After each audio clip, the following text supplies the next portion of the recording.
નમસ્કાર,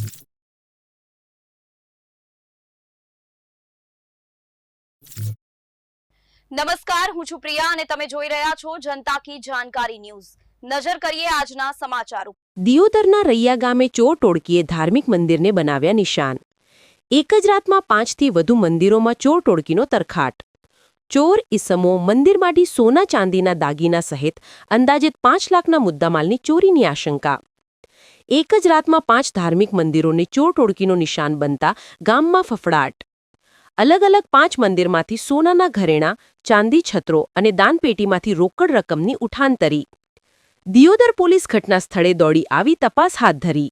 રિપોર્ટ ભરત ઠક્કર, ડીસા, બનાસકાંઠા। અમારું નામ પટેલ રઘુભાઈ નાગજીભાઈ।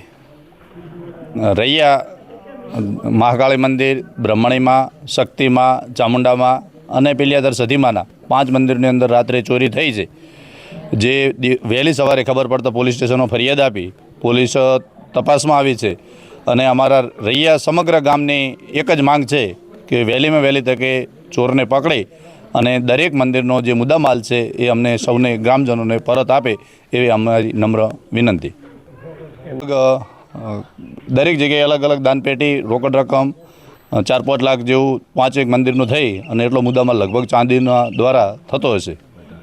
દરેકે પોલીસ સ્ટેશનો પોતપોતાના સમાજવાઇઝ પોલીસ સ્ટેશનમાં નોંધાયો છે કે અમારા મંદિરમાં આટલી ચાંદી હતી, આટલા ચત્તર હતા અને આ રોકડ રકમ હતી। એક જગ્યાએ અહીંયા સોનાની એક વીંટી હતી અને એક ચેન હતી।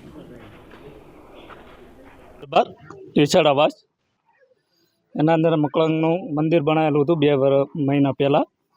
દોન પેટી પછી એવું બધું નાનો મોટો દાગીના ચત્તર છે કોઈ એવું બધું પડેલું હતું।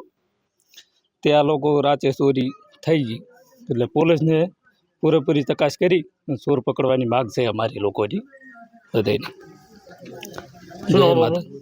ટીનાજી લાડાજી, ગામ રૈયા।